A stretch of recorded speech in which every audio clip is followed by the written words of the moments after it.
सरगम पंत और आप सभी का स्वागत है गुरुमंत्र के खास एपिसोड में। और आज हमारे साथ हैं देश के सबसे बड़े गुरु astro scientist GD Vashishtha ji. आपका बहुत बहुत स्वागत है गुरुदेव। सदा सुखी रहो। हमेशा की तरह शो की शुरुआत करें उससे पहले विषय जान लेते हैं। देखिए, पैसा किसे बुरा लगता है? हर व्यक्ति चाहता है कि वो अमीर बने, लेकिन कभी कभार मेहनत करने के बावजूद भी वो कभी भी धनवान नहीं बन पाता और उसका पूरा जीवन गरीबी में बीत जाता है। तो माँ लक्ष्मी की कृपा आप पे कैसे बरसेगी, उसके बारे में बात करेंगे कि इसका हमारी कुंडली से किस प्रकार संबंध होता है। पर इसके अलावा और कौन से अन्य विषय होंगे ये भी जान लेते हैं। मेहनत और लगन से काम करने पर भी क्यों नहीं आता है पैसा? पूजा पाठ करने के बाद भी क्यों रूठी रहती है माँ लक्ष्मी? आपकी गरीबी कैसे दूर होगी, कैसे बरसेगा पैसा? माँ लक्ष्मी के कौन से उपाय से आप बनेंगे धनवान? तो चलिए शो की शुरुआत करें। उससे पहले आपको याद दिला दूं कि फेसबुक पर गुरुमंत्र पेज को जरूर लाइक करें। वहां आप गुरुदेव से अपने सवाल कर सकते हैं या फिर आप हमें मेल भी कर सकते हैं। उसके लिए टीवी स्क्रीन पर जो ईमेल आईडी फ्लैश हो रहा है उस पर आप मेल कीजिए। उसके जरिए आपको हमारे शो पर कॉलर बनने का मौका मिलेगा। और अगर आप गुरुदेव से साक्षात मिलना चाहते हैं और मिलकर के सवाल पूछना चाहते हैं, प्रश्न करना चाहते हैं, तो वो भी संभव है। उसके लिए टीवी स्क्रीन पर फ्लैश हो रहे फोन नंबर पर कॉल करें। इससे ज्यादा तरीके आपको और कहाँ मिलेंगे। बातचीत का सिलसिला जारी रखेंगे, पर उससे पहले जानना चाहेंगे गुरुदेव से कि मेष, वृषभ और मिथुन राशि वालों का आज का दिन का हाल कैसा रहेगा। सबसे पहले बात करते हैं मेष राशि वालों की। मेष राशि वालों के लिए आज का दिन बहुत ही उत्तम है। कामकाज में सफलता मिलेगी। आज अचानक कहीं से भी शुभ समाचार की प्राप्ति होगी। यात्राएं भी हो सकती हैं और आर्थिक स्थिति बहुत ही उत्तम बनी रहेगी। वृषभ राशि वालों के लिए आज दिन कुछ खास नहीं है। ये तो ठीक है कि धार्मिक प्रवृत्ति बनी रहेगी, लेकिन परिवार में किसी को शारीरिक कष्ट हो सकता है। कर्जे जैसी कोई स्थिति भी खड़ी हो सकती है और कोई अप्रिय घटना भी घटित हो सकती है। इसीलिए आज शांत मन से दिन गुजारें, तब उत्तम होगा। मिथुन राशि वालों का भी आज ठीक ठाक दिन है। आज मन में जोश तथा नया उत्साह देखने को मिलेगा। भाग्य की हर संभव सहायता मिलेगी। मित्रों के साथ में भी अच्छा समय व्यतीत होगा और गृहस्थ जीवन भी ठीक ठाक चलता रहेगा। गुरुदेव, हमारा गुरुमंत्र शो इतना बड़ा हो गया है कि आज हमारे साथ कई लोग मौजूद हैं, उनके मन में कई सवाल भी होंगे।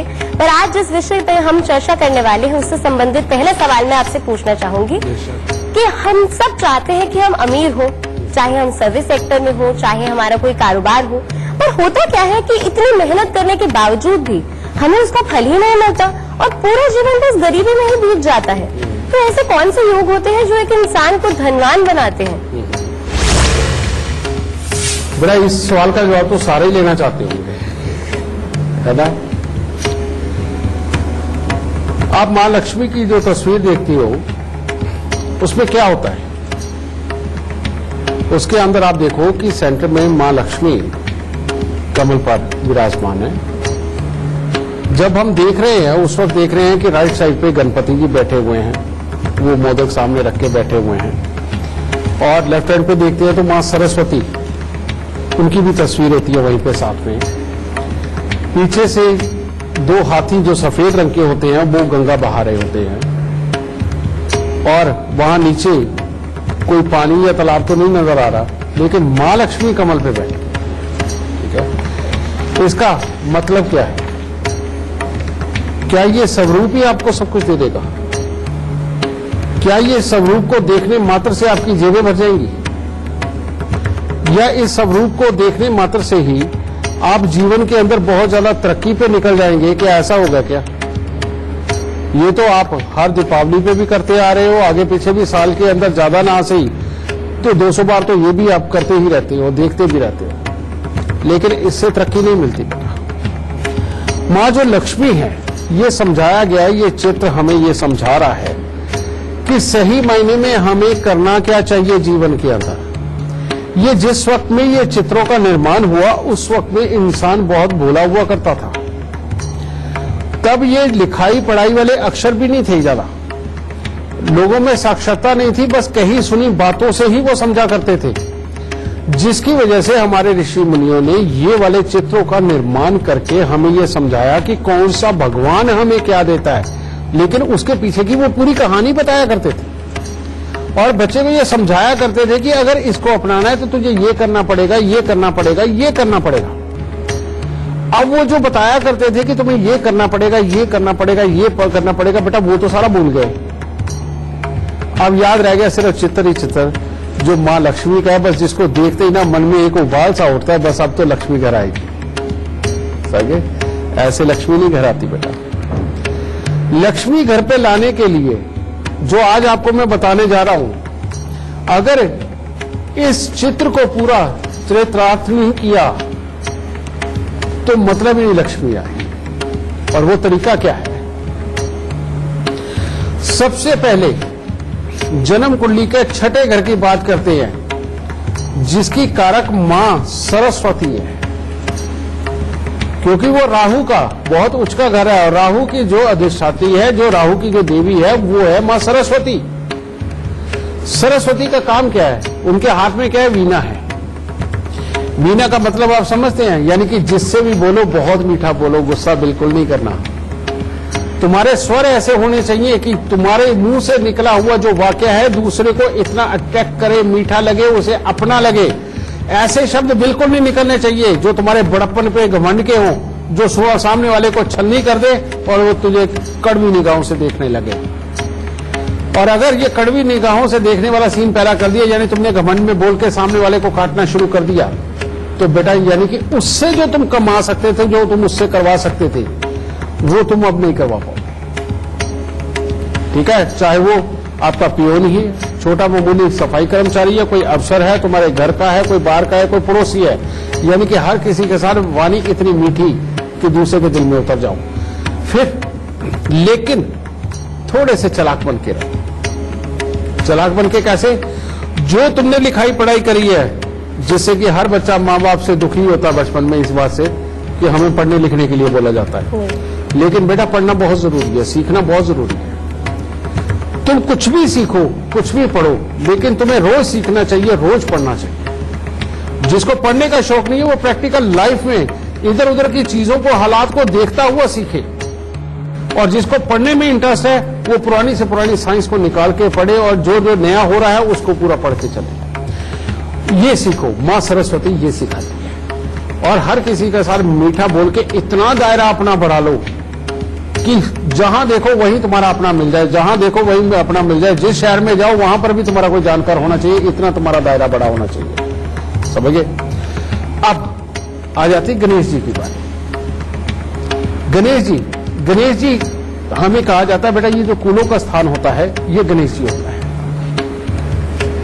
जो भी इंसान टिक के बैठ के प्लानिंग बनाता है, टिक के बैठ के सोचता है अपने भविष्य के बारे में, अपने पास्ट के बारे में, अपने प्रेजेंट के बारे में, और पास्ट प्रेजेंट फ्यूचर के बारे में सोच के जो इंसान आराम से सहजता से मीठा खाते हुए ठंडे दिमाग से जब सोचते हुए खुशी के मूड में सोचते हुए कोई चीज तैयार करता है, तो वो जो चीज जाती है। अब ये सरस्वती का ज्ञान और यहां इनका टिक के बैठ के चलना, समझे, ये जन्म देता विचारों को, और विचारों का नाम भी राहु ही है। पॉजिटिवली प्लान बनाना, इसीलिए वो जो सफेद हाथी है ना पीछे से गंगा बहा रहे, ज्ञान की गंगा बहा रहे, वो ज्ञान की गंगा बहा रहे हैं। और वो ज्ञान की गंगा इन दोनों के मिलन से होती है, यानी कि इधर ज्ञान, इधर धैर्य से बैठ के सोचना, विचारना और अपनी जगह पे टिके रहना। ओके, इन सबको सोच के जब आप वो लगातार गंगा बहती चली जाती है, तो वहां से अब ये तो लगातार बहती जा रही है, हो सकता महीना, 15 दिन, हफ्ता, किसी के 2 दिन में, किसी के 5 साल भी। जब लगातार ये दिमाग का मंथन होता चला जाता है, इसमें से जब आइडिया फूटते हैं, अब रोज ही आइडिया फूटेंगे, रोज ही आइडिया आएंगे, लेकिन इनमें से कोई एक आइडिया ऐसा आएगा आप सबको कि जो क्लिक कर जाए, उसको तुम एग्जीक्यूट भी कर दो हिम्मत के साथ, और जिस दिन वो एग्जीक्यूशन पे चला गया और वो किसी ने देख लिया या वो काम कर गया, उस दिन सारे लक्ष्मी ही तुम्हारे घर में आएगी कमल पे। इस चित्र का मतलब ये है, इस चित्र का मतलब ये है। और इस पर तुम्हारा बहुत ही अच्छा काम करे ये दिमाग प्लानिंग का, और तुम वाकई में बहुत अच्छी सोच को सोच के एग्जीक्यूट भी कर सको, उसके लिए कहा जाता है कि मां लक्ष्मी के मंत्र बोलो। ठीक है, मां लक्ष्मी के मंत्र बोलो। और क्योंकि मां लक्ष्मी के मंत्रों की वाइब्रेशन, उसमें ध्वनि में वो ताकत है कि वो आपकी सोई पड़ी नसों को जागृत कर देती, लेकिन सहजता के साथ, जोश के साथ नहीं, गुस्से वाले हालात के साथ नहीं। समझे? तो वही मां लक्ष्मी का जो श्री का मंत्र, श्री के मंत्र बेटा बहुत तरह के, आप अपने मंदिर के पंडित जी से भी कह दोगे ना कि हमें तो कोई भी लक्ष्मी जी का अच्छा मंत्र दे दो बेटा, वो दे देंगे, क्योंकि पंचांग में रोज ही लिखे होते हैं। ठीक है, एम ह्लीम क्लीम श्रीम ये तो सारे बोलते हैं। ठीक है, तो ये मंत्र का भी जाप करोगे, दिमाग की नसें खुल जाएंगी, आइडिया काम करने लगेंगे। तो बेटा सही मायने में मां लक्ष्मी के चित्र के पीछे ये समझाया गया, हमें ऋषि मुनियों ने ये समझाया था। तो इसीलिए पूजा जरूर करो, लेकिन आंख बंद करके नहीं। इस चित्र को देखते ही तुम्हें अपने कर्म का आभास हो जाना चाहिए कि सही मायने में इसको जिंदगी के अंदर अपनाने के लिए, इस मां लक्ष्मी को पाने के लिए तुम्हें कितना सारा अभी कर्म करना है। गणेश जी की तरह धैर्य रखना है, सरस्वती जी की तरह ज्ञान होना चाहिए, मंथन चलता रहना चाहिए, जान पहचान को इस्तेमाल करना चाहिए, और करके अपने काम को सिद्ध करो, तब लक्ष्मी आएगी। समझे? और इसमें मदद क्या करता है? इसमें मदद करेगा मंत्र। जो भी इंसान लक्ष्मी का मंत्र करके चलेगा, श्री का मंत्र करके चलेगा, उस इंसान की दिमाग की नसें खुली रहेंगी, और उसको सही मायने में दूसरों से अपना काम कैसे निकलवाना है, ये आइडिया अपने आप ही आते रहेंगे, वो भी मीठेपन में। तो बेटा ये लक्ष्मी के मंत्रों का जाप करो, श्री के मंत्रों का जाप करो, और अपनी जिंदगी में सदा सुखी रहो, लेकिन ध्यान ये सारी मां लक्ष्मी के चित्र वाली मेहनत का रखना। ठीक है? खुश है। इससे पहले आगे बढ़े, जानना चाहेंगे कर्क, सिंह और कन्या राशि वालों का आज का दिन का हाल कैसा रहेगा। कर्क राशि वाले आज बहुत ही व्यस्त रहने वाले हैं। कामकाज बहुत अच्छा चलेगा, जो भी कार्य करेंगे उसमें सफलता मिलेगी। घर परिवार में कोई मांगलिक कार्य भी हो सकता है, परंतु परिवार को आज समय नहीं दे पाएंगे। सिंह राशि, सिंह राशि वाले अगर आज अपने आप को विवादों से बचा करके रखें और गुस्सा न बढ़ने दें, तो शिक्षा प्रतियोगिता के क्षेत्र में लाभ होगा, लोगों के साथ अच्छा मेलजोल बढ़ेगा और मन प्रसन्न रहेगा। कन्या राशि, कन्या राशि वालों को सुबह सवेरे तो कोई शुभ समाचार मिल सकता है, लेकिन बाकी के दिन के अंदर योग ठीक नहीं है। भाई बंधुओं के साथ कोई अनबन हो सकती है, घर में किसी को स्वास्थ्य से संबंधित भी दिक्कत आ सकती है, और रुपए पैसे को लेकर के आज चिंता बनी रहेगी। गुरुदेव समय हो गया है दर्शकों से भी सवाल लेने का।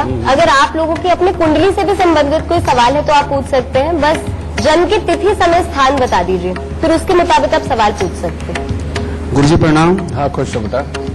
गुरुजी मेरा नाम सुनील कुमार है, मेरी डेट ऑफ बर्थ है 19/10/1980। ठीक है, 4:30 AM।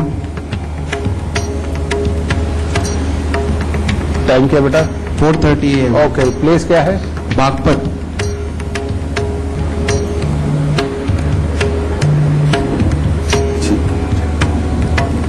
क्या सवाल है आपका? सवाल जॉब से संबंधित है, और मैंने कुछ उपाय भी किए थे। लाल किताब अमृत बनवाई थी, लेकिन उसके बाद SI की चेंज बनवाई, उसमें काफी उपाय किए जिससे मुझे अच्छा लगा।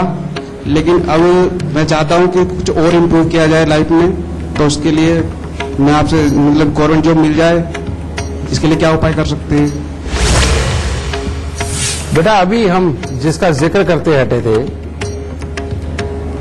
मैंने कल के एपिसोड में भी बताया था कि अगर अपने आप को सक्सेस करना है तो छठे घर को जागृत करना बहुत जरूरी है, और 11वें घर का भी साथ में जागृत होना ये बहुत जरूरी है अपने पूरी तरह से लाभ को कमाने के लिए।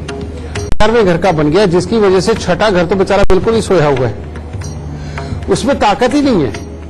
और जब ये छठा घर सो गया और उस तक किसी भी ग्रह की ऊर्जा ही नहीं पहुंच रही उसको जगाने के लिए, तो यानी कि वो वाली प्रैक्टिकल जिनको तुम करके वहां तक पहुंच जाओ, वही नहीं तुम्हारे दिमाग में आएंगे, वही पूरी वर्किंग पे नहीं आ पाएंगे। 11वें घर में क्योंकि खराब वाला राहु पहुंच गया, जिसकी वजह से ये तुम्हारे लाभ को उल्टा डुबोरा, यानी कि जो तुमने सीखा, जो तुमने पढ़ा, उसके अकॉर्डिंग तुम उसी काम को करके आगे बढ़ जाओ, ये वो नहीं होने दे रहा। तो बेटा ये सही मायने में ये दो कमियों के कारण तुम्हारा जिंदगी में अधूरापन है कामकाज को लेकर के। अब तुम चाहते हो तुम्हें मिले सरकारी नौकरी, तो सरकारी नौकरी देने वाला सूर्य तो लगन में बैठा है, वो तो तैयार है, लेकिन जो इसके कारक बनेंगे 6ठे और 11वें घर, ये दोनों तैयार नहीं है। अब इसको जगाने के लिए तुम्हें क्या करना है, सबसे पहले वही 43 दिन तक कुएं में थोड़ा सा दूध गिरा। कुएं में दूध गिराने से 6ठा घर इतने ज्यादा एक्टिव होगा, उसमें से जब तुम कुएं में दूध गिराओगे बेटा, उस वक्त में वो अंदर की जो ताकत है, यानी कि अंदर की वो उसके अंदर ऊर्जा होगी, उसके साथ जैसे ही दूध छुएगा, वो जो एक तरह का वाष्प होएगा, उस ऊर्जा के साथ मिलकर के वो जो तुम्हारी नथनों में जाएगा ना बेटा, वो 6ठे घर को जगाने वाली ताकत वाला एक वो ऊर्जा वहां से पैदा होती है, और उससे तुम्हारा वो दिमाग एक्टिव होगा, समझ गए? उससे वो एक्टिव होगा, 6ठा घर जागने लगेगा। जब 43 दिन लगातार गिरा के आओगे, नेचुरली बात है उसमें से वो आएगा। अगर वो भी नहीं कर सकते तो बेटा कोई छोटा मोटा तालाब ढूंढ लो, पर तालाब भी मिट्टी वाला, स्विमिंग पूल मत ढूंढना। कई वो तर्क संगत लोग बोलते हैं ना कि नहीं स्विमिंग पूल भी तो तालाब ही है, लेकिन बेटा जहां नीचे मिट्टी हो, ठीक है, छोटे तालाब ढूंढ लो, और ऐसे में ढूंढना बेटे जिसके अंदर तुम वाकई में आराम से नहा सको, कहीं गहरे में मत चले जाना, ठीक है, या तालाब के अंदर 43 से नहाओ, 6ठा घर पूरी तरह से जाग जाएगा, ठीक है। 11वां घर, अब तुम्हारा 11वां घर डैमेज, उसके अंदर रहो। उसके लिए 4 नारियल पूजा वाले लेके उसके ऊपर सरसों के तेल का तिलक लगा के, काले तिल लगा के, तो इसको बेटा हर महीने तुम मंदिर में देना शुरू कर दो, भले शनि मंदिर में दे दो, ठीक है। मात्र ये 2 उपाय करने से अब जो तुम्हारी बुद्धि जागृत होगी, वो तुम्हें अपने आप उस कर्म तक भी ले जाएगी जिसके अंदर जाकर के तुम वाकई में एक बहुत अच्छी नौकरी के हकदार बन जाओगे, क्योंकि तुम्हारी जन्म कुंडली के अंदर लगन का सूर्य, धन भाव का बुध और पराक्रम स्थान का मंगल तुम्हारे अंदर वाकई सारी खासियतें दिया हुआ है, लेकिन ये हिस्सा रोक रहा है। तो इसको करो, बहुत जल्दी नौकरी तुम्हें अपनी मनपसंद की मिलेगी, ठीक है बेटा। कोई और सवाल पूछना चाहता है जी? गुरु जी बेटा है मेरा, हाँ। नाम है राहुल गुलाटी। हाँ जी, 25 अक्टूबर 1998, जन्म स्थान है सहारनपुर, और समय सुबह 5:10। और सवाल क्या है आपका? हाँ जी, सवाल ये है कि वो ना मतलब जैसे एक ठहराव नहीं है उसकी जिंदगी में। एक तो स्वास्थ्य कष्ट बहुत है उसको, हर रोज कोई ना कोई प्रॉब्लम्स आ जाती है उसके साथ, और दूसरी बात जैसे गेम्स में था तो नेशनल लेवल पे गया, उसको छोड़ दिया एकदम से। अभी पढ़ाई कर रहा है, करना चाहता है, लेकिन हो नहीं पाती उससे, तो उसको लेके हमें बहुत टेंशन रहती है कि क्या होगा कल इसका।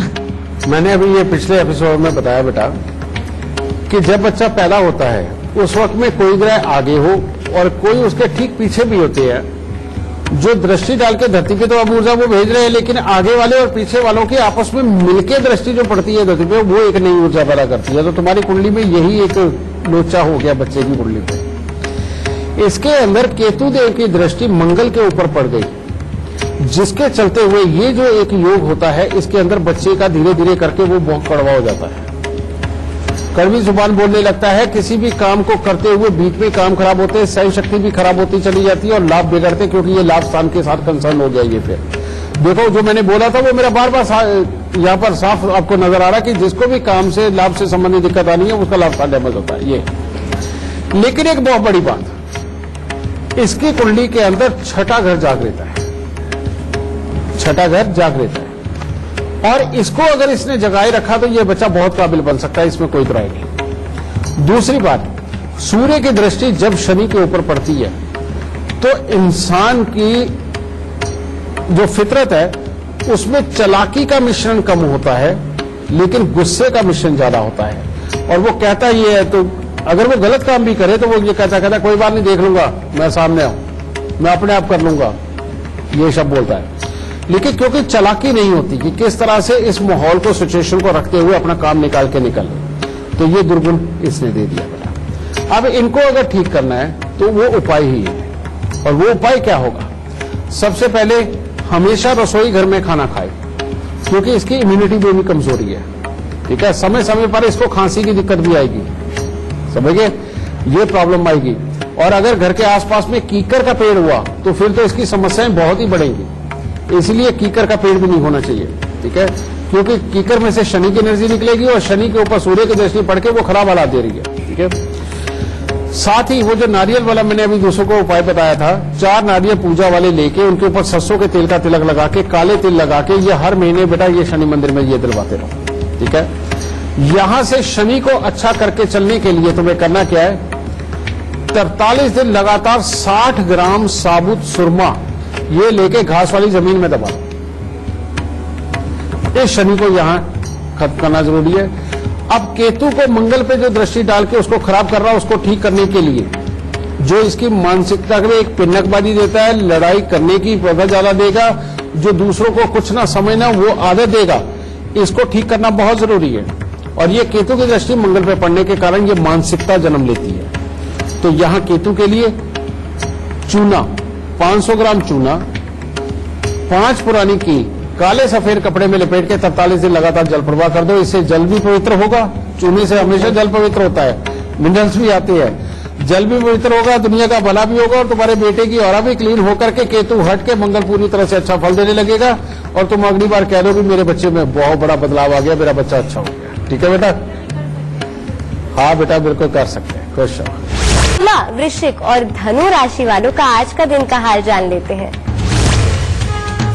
तुला राशि वालों का दिन तो अच्छा शुरू होगा।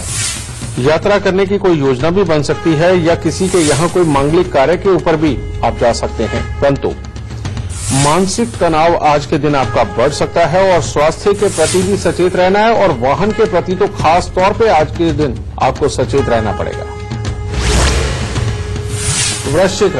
वृश्चिक राशि वालों के लिए कामकाज और धन की तरफ से तो आज का दिन अच्छा है, परंतु अचानक बेवजह किसी के साथ वाद विवाद परेशानी का कारण बन सकता है।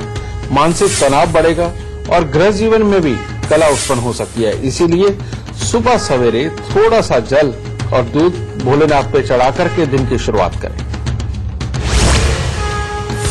धनु राशि वालों के लिए आज का दिन बहुत ही उत्तम है। कामकाज में हर तरह की सफलता की प्राप्ति होगी, परिवार के साथ अच्छा समय भी व्यतीत होगा और मन में प्रसन्नता देखने को मिलेगी। शुभ समाचार प्राप्त होगा। और किसी का कोई सवाल है तो पूछ सकते हैं। आपका नाम क्या है और जन्म का समय, तिथि, स्थान बता दीजिए सवाल पूछने से पहले। जय माता दी। खुश है बेटा। मेरा नाम मेघना सचदेवा है। हाँ। मेरा जन्म तिथि है 12 सितंबर 1996। समय है 12:04 दोपहर के। कहाँ का जन्म है बेटा? दिल्ली का।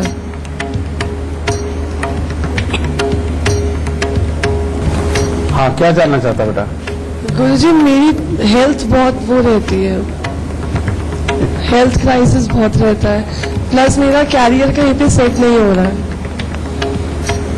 तो बहुत सारी फील्ड्स ट्राई कर रही हूँ बट मेरा कैरियर अभी कहीं सेट नहीं बैठ रहा है।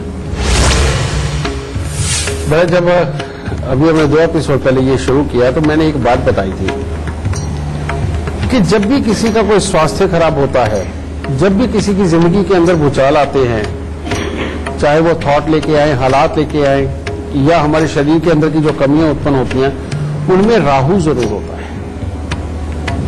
तो इसकी कुंडली के अंदर भी बेटा यही सेम सिचुएशन बनी कि सूर्य बुध राहु इसके 10वें स्थान के ऊपर और शनि देव की दृष्टि जो कहता है जिंदगी में कभी भी कोर्ट कचहरी और हॉस्पिटल ये लगे रहेंगे। अभी हॉस्पिटल तो बाद में ये कोर्ट कचहरी की तरफ भी लेके जा सकता है। कारण ये है कि सहन शक्ति धीरे धीरे करके कमजोर हो जाती है, समझिए। आदमी प्लानिंग बना के जो चीज कर्म को करता भी है, उसके अंदर जब कोई ना कोई भावना स्वार्थ की भी अपने हो, जो कि सामने वाले के लिए भी होती है इस तरह की कि नहीं उसको नहीं ये मिलना चाहिए क्योंकि उसके साथ खुंदक हो गई, और तब जो मानसिकता जन्म लेती है उसके प्रति अपनी खुंदक है बेटा, वो चीज कोर्ट कचहरी को भी जन्म देती है। ठीक है, तो ये वाले हालात ये बना गया। और दूसरा एक और योग, मंगल देव अष्टम भाव में, अगर तुम्हारा घर साउथ फेसिंग हुआ, घर के सामने पार्क, मैदान, खाली प्लॉट हुआ या कीकर, बेरी, नीम या पीपल का पेड़ घर के आसपास हुआ तो बेटा तुम बार बार अब बीमार रहो और कोई कारण नहीं समझ आएगा और कोई डॉक्टर पूरी तरह से डायग्नोज करके तुम्हारी एक बीमारी का तो ट्रीटमेंट कर देगा, लेकिन एक के बाद जो दूसरी आने वाली उसका क्या करेगा? ठीक है, ये एक के बाद एक बीमारी ना आए इसके लिए तुम्हें ध्यान रखना है कि साउथ फेसिंग घर में कभी नहीं रहना, घर के आसपास कीकर, बेरी, नीम या पीपल का पेड़ ना हो और बहुत बड़ा खाली मिट्टी जिसमें उड़ती हो ऐसा कोई ग्राउंड ना हो। ठीक है, इसका ध्यान रखना है। और ये शनि और राहु के इलाज को करना बहुत जरूरी है। और वो उपाय क्या है? सबसे पहले 900 ग्राम जौ लेकर के उनको दूध के साथ धो करके लाल कपड़े में लपेट के घर के अंधेरे कमरे में वजन के नीचे दबा के रखो, क्योंकि दूध के साथ मिलकर के जौ में से जो एनर्जी निकलती है बेटा वो बड़ी जबरदस्त किस्म की इम्यूनिटी देने वाली होती है। ठीक है, और साथ ही 43 दिन जौ को दूध के साथ धोकर उसको जल प्रवाह कर दो। ठीक है, ये पहला उपाय। दूसरा उपाय के अंदर बेटा हर शनिवार को थोड़ी सी उड़द साबुत को सरसों का तेल लगा के काले कपड़े में लपेट के वो जो डकैत वगैरह आते मांगने के लिए बेटा तेल मांगने के लिए उनको दान में देते रहो। ठीक है, काले और नीले रंग के वस्त्रों का प्रयोग तुमने कभी नहीं करना, ये अगर किया तो तुम्हारे लिए बहुत बड़ी प्रॉब्लम हो जाएगी, इसलिए इनसे बच के रखो। और तीसरा, तुमने जब भी मंदिर में जाना है, चाहे गुरुद्वारे जाओ, मंदिर जाओ, जिस भी धार्मिक स्थान में जाओ, कुछ ना कुछ मीठा जिसके अंदर सफेद रंग भी हो, जैसे कोई पताशे, बर्फी, ठीक है, ऐसा कुछ ना कुछ मीठा तुम जरूर लेकर के, ठीक है, ये तुम लेकर के जाओगे, तुम्हारी जिंदगी वाकई में और समझेगी। और एक बात और बेटा, क्या तुम्हें ज्योतिष पढ़ने में भी इंटरेस्ट है?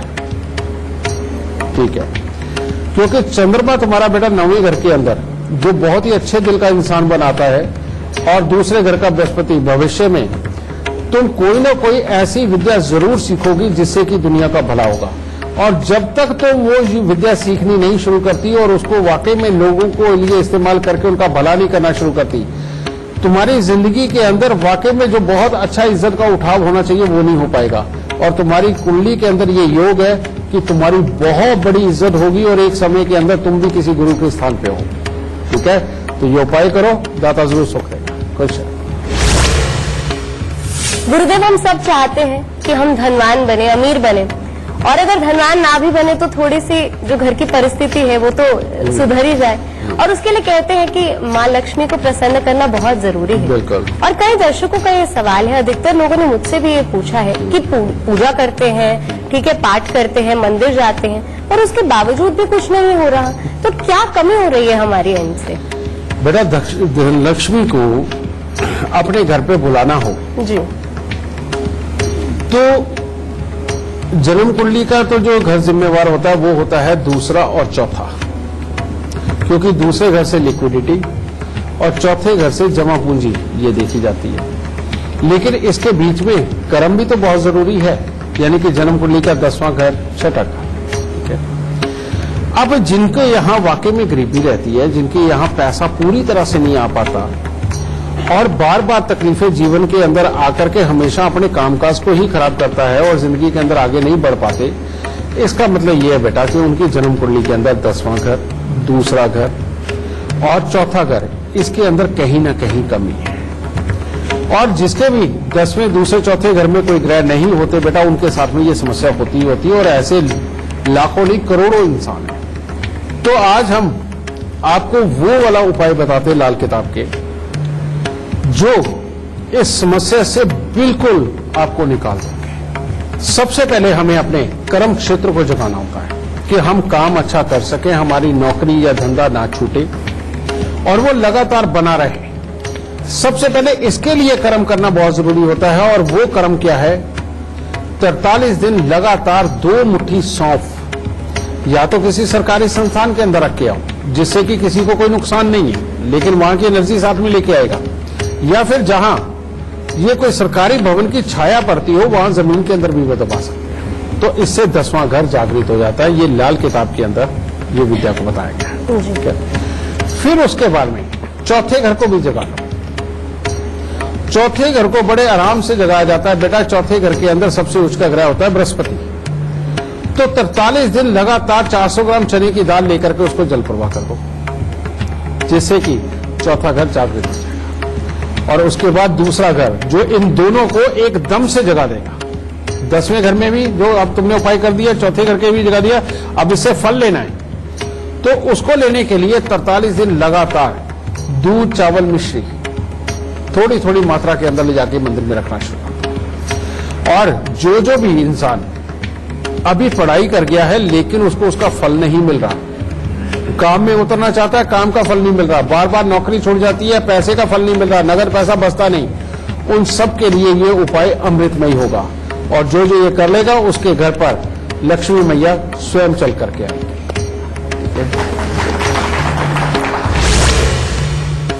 इससे पहले आगे बढ़े, मकर, कुंभ और मीन राशि वालों का आज का दिन का हाल जान लेते हैं गुरुदेव से।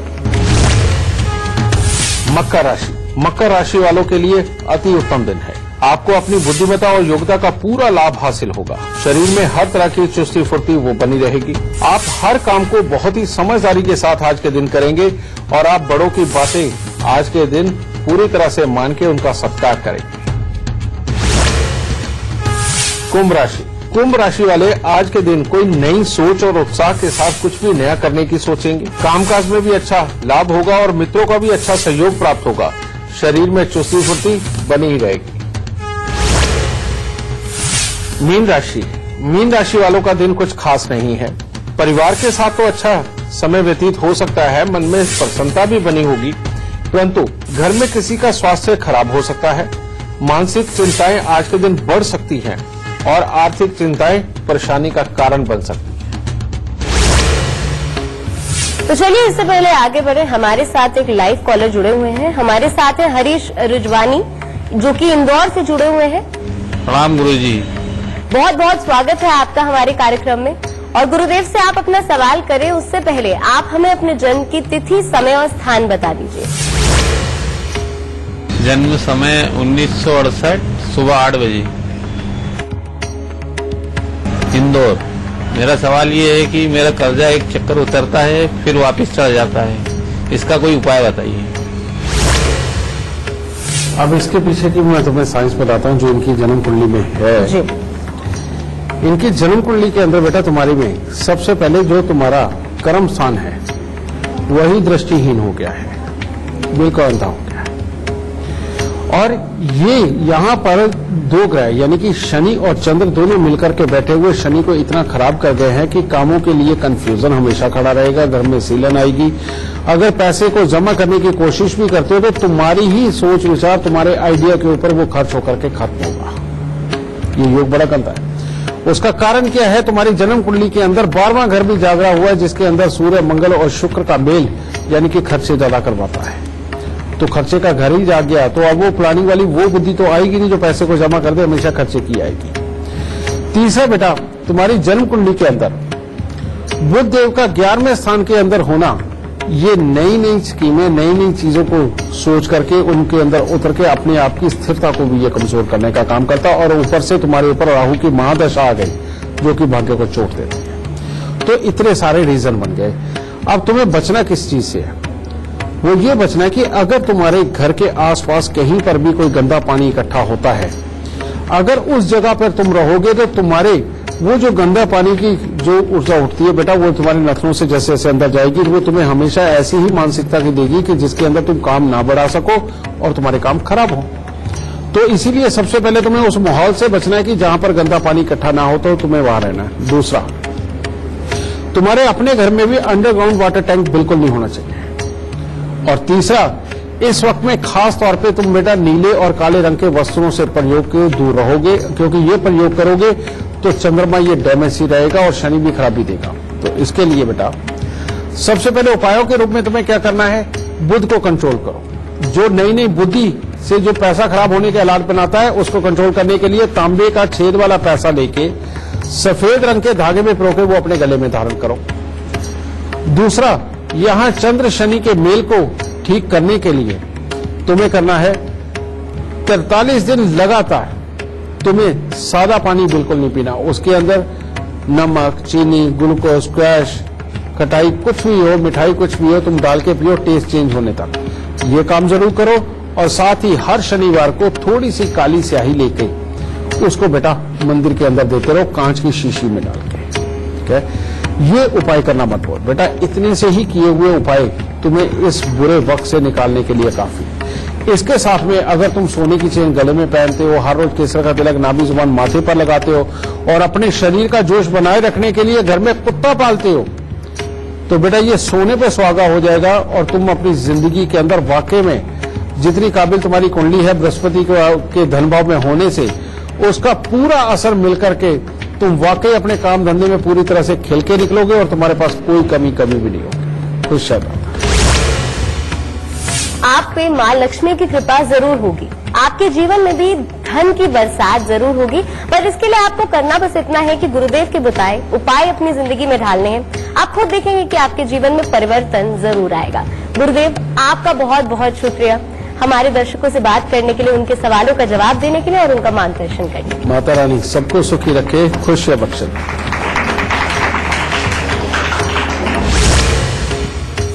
आप सभी का बहुत बहुत शुक्रिया गुरु मंत्र की खास पेशकश का हिस्सा बनने के लिए। तो बस आज के लिए इतना ही, कल फिर हाजिर हो जाएंगे एक नए विषय के साथ। तब तक के लिए दीजिए इजाजत, नमस्कार।